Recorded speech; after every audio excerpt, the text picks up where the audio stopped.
শুধু শুধু এই নিরীহ ভাইটার সাথে কেন লড়াই করো তুমি? হ্যাঁ, ক্যাবেজ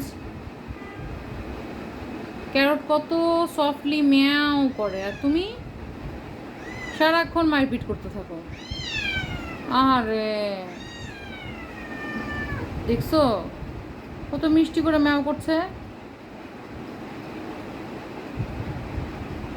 তুমি একটা হাতির সাইজের দেশি বিড়াল।